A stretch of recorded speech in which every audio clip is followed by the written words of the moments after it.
ಈಗ ರೋಡಲ್ಲೆಲ್ಲ ಮಾರ್ಕೊಂಡ್ ಬರ್ತಾರಲ್ಲ gold fish ಕೊಡ್ತಾರಲ್ಲ ಬೌಲಲ್ಲಿ ಅವ್ರಿಗೆ ಏನಂತೀರಾ ಸರ್ ಅವ್ರು ಏನು ಗೊತ್ತಾ ಸರ್ ನಿಮಗೆ ಯಾವ ಥರ ಅವ್ರದ್ದು ಕಾನ್ಸೆಪ್ಟ್ ಅಂದರೆ ನೋಡಿದ ತಕ್ಷಣ ಅಟ್ರಾಕ್ಷನ್ ಆಗಬೇಕು ಜನಕ್ಕೆ. ಇವಾಗ ನಿಮ್ಗೆ ಏನೇ ವಸ್ತು ಆದ್ರೂ ನೋಡಿದ ತಕ್ಷಣ ಅದು ಚೆನ್ನಾಗಿದೆ ಅನ್ಸರೆ ಮಾತ್ರ ನಿಮ್ಗೆ ಮನಸ್ಸಾಗೋದು. ಇವಾಗ ಹೋಗ್ಬಿಟ್ಟು ಇದೆಲ್ಲ ವಿತೌಟ್ ಆಕ್ಸಿಜನ್ ಫಿಶಸ್ ಇದನ್ನ ಹಾಕಿದ್ರೆ ಯಾರು ತೊಗೊಂಡೋಗಲ್ಲ. ಏನಕ್ಕಂದ್ರೆ ಅಷ್ಟು ಅಟ್ರಾಕ್ಟಿವ್ ಆಗಿ ಕಾಣಲ್ಲ. ಅಕ್ವೇರಿಯಂ ಅಂದ ತಕ್ಷಣ ಗೋಲ್ಡ್ ಫಿಶು ಮುಂಚೆನೂ ಯೂನಿಕ್ ಫಿಶ್ ಅದು ನೋಡಿದ ತಕ್ಷಣ ಎಲ್ರಿಗೂ ಇಷ್ಟ ಆಗೇ ಆಗುತ್ತೆ ಫಿಶನ್ನ. ಆ ಥರ ಫಿಶನ್ನು ಅವ್ರು ಏನು ಮಾಡ್ತಾರೆ ಮಾರಕ್ಕೆ ಸ್ಟಾರ್ಟ್ ಮಾಡ್ತಾರೆ. ಆ ಫಿಶ್ಗೆ ಆಕ್ಸಿಜನ್ ಬೇಕು. ತುಂಬ ಚಿಕ್ಕ ಜಾಗದಲ್ಲಿ ವಿತೌಟ್ ಆಕ್ಸಿಜನ್ ಬದುಕಲ್ಲ. ದೊಡ್ಡ ಟ್ಯಾಂಕಲ್ಲಿ ಒಂದೆರಡು ಫಿಶ್ ಬಿಟ್ಟರೆ ಬದುಕುತ್ತೆ. ಗೋಲ್ಡ್ ಫಿಶ್ ಯೂಶಲಿ ಆಕ್ಸಿಜನ್ ಬೇಕು. ಜನಗಳಿಗೆ ಅವರು ಫುಲ್ ಇನ್ಫಾರ್ಮೇಷನ್ ಕೊಡೋಲ್ಲ ಯಾವ ಥರ ಸಾಕಬೇಕೇನು ಅಂತ. ಒಂದು ಸೇಲ್ ಮಾಡ್ತಾರೆ, ತೊಗೊಂಡೋಗ್ತಾರೆ, ಒಂದು ದಿವಸಕ್ಕೆ ಮೀನು ಸತ್ತೋಗುತ್ತೆ, ಮತ್ತು ನಮ್ಮ ಹತ್ರ ಬರ್ತಾರೆ.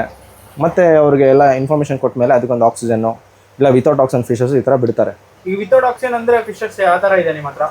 ವಿತೌಟ್ ಆಕ್ಸಿಜನ್ ಫಿಶಸ್ ಅಂದರೆ ಸರ್ ಬೆಟಾ ಫಿಶ್ ಅಂತ ಬರುತ್ತೆ, ಫೈಟರ್ ಫಿಶಸ್ಸು. ಅದಕ್ಕೇನು ಆಕ್ಸಿಜನ್ ಬೇಡ. ಅದು ಬಿಟ್ಟರೆ ಗೊರಾಮಿ ಫಿಶ್ಶು, ಕಿಸ್ಸಿಂಗ್ ಗೊರಾಮಿ ಅಂತ ಬರುತ್ತೆ, ಜೈಂಟ್ ಗೊರಾಮಿ ಬರುತ್ತೆ, ಮೋಲೀಸು, ಗಪ್ಪೀಸು, ಈ ಥರ ಸ್ವಲ್ಪ ವೆರೈಟೀಸ್ ಇದ್ದಾವೆ. ವಿತೌಟ್ ಆಕ್ಸಿಜನ್ ಫಿಶಸ್ನ ಬಿಡ್ಬೋದು. ಮತ್ತೆ ನಾವು ಸಜೆಸ್ಟ್ ಮಾಡ್ತೀವಿ ಯಾವ ಥರ ಸೆಟಪ್ ಇದೆ ಏನು ಅಂತ ಇನ್ಸ್ಟ್ರಕ್ಷನ್ ಎಲ್ಲ ಕೊಡ್ತೀರಾ ನೀವು?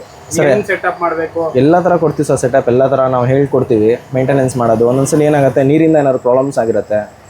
ನಾವು ಹೇಳಿ ಥರ ಎಲ್ಲ ಮಾಡಿರ್ತಾರೆ, ಬಟ್ ನೀರಲ್ಲಿ ಏನಾದ್ರು ತೊಂದರೆ ಇರ್ತವೆ. ಅದಕ್ಕೆ ವಾಟರ್ ಕಂಡೀಷ್ನರ್ ಅಂತ ಬರುತ್ತೆ, ಅದೆಲ್ಲ ಯೂಸ್ ಮಾಡಬೇಕು. ಬಂದರೆ ನಾವು ಅದ್ರ ಕರೆಕ್ಟಾಗಿ ಮಾಹಿತಿ ತಿಳಿಸ್ಕೊಡ್ತೀವಿ. ಅದರಲ್ಲಿ ಏನೂ ಇಲ್ಲ.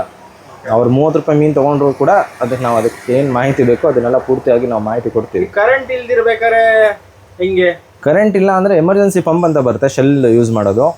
1 hour, half an hour, 1 hour ಏನು ತೊಂದರೆ ಆಗಲ್ಲ. ದಿನ ಪೂರ್ತಿ ತೆಗಿತಾರೆ. ಅದು ನಿಮ್ಮ ಹತ್ರ ಇದೆಯಾ ಸರ್? ಹಾಂ, ಸಿಗುತ್ತೆ ಸರ್. ರೇಟ್ ಅಲ್ಲ ಅಂತ ಟೈಮಲ್ಲಿ ಏನು ಮಾಡೋದು? ಊರಿಗೆ ಹೋಗೋದಿದ್ರೆ ಅದಕ್ಕೊಂದು ಫುಡ್ ಬರುತ್ತೆ ಬೇರೆ. ಅದು ಬಂದರೆ ನಾವು ಕೊಡ್ತೀವಿ ಯಾವ ಫುಡ್ ಅಂತ ಹೇಳಿ ಅದು ಸಜೆಸ್ಟ್ ಮಾಡಿಕೊಡ್ತೀವಿ. ಓಕೆ. ಎಲ್ಲ ಫಿಶ್ಗೂ ಒಂದೇ ಥರ ಫುಡ್ ಇಲ್ಲ ಸರ್, ಫಿಶಸ್ ವೆರೈಟೀಸ್ ಮೇಲೆ ಡಿಪೆಂಡ್ ಆಗುತ್ತೆ. ಸ್ಮಾಲ್ ಫಿಶಸ್ ಆದರೆ ಅದಕ್ಕೆ ತಿನ್ನೋಕ್ಕೆ ಬಾಯಿ ಹೋಗಲ್ಲ ಫುಡ್ಡು, ಅದಕ್ಕೆ ಬೇರೆ ಫುಡ್ ಬರುತ್ತೆ. ಗೋಲ್ಡ್ ಫಿಶ್ಗೆ ಇಲ್ಲ ಫ್ಲೋರಾನು, ಆಸ್ಕರ್, ಅರೋನಾ, ಇದಕ್ಕೆಲ್ಲ ಬೇರೆ ಬೇರೆ ಥರ ಫಿಶಸ್ಗೆ ಬೇರೆ ಬೇರೆ ಥರ ಫುಡ್ಸ್ ಬರುತ್ತೆ.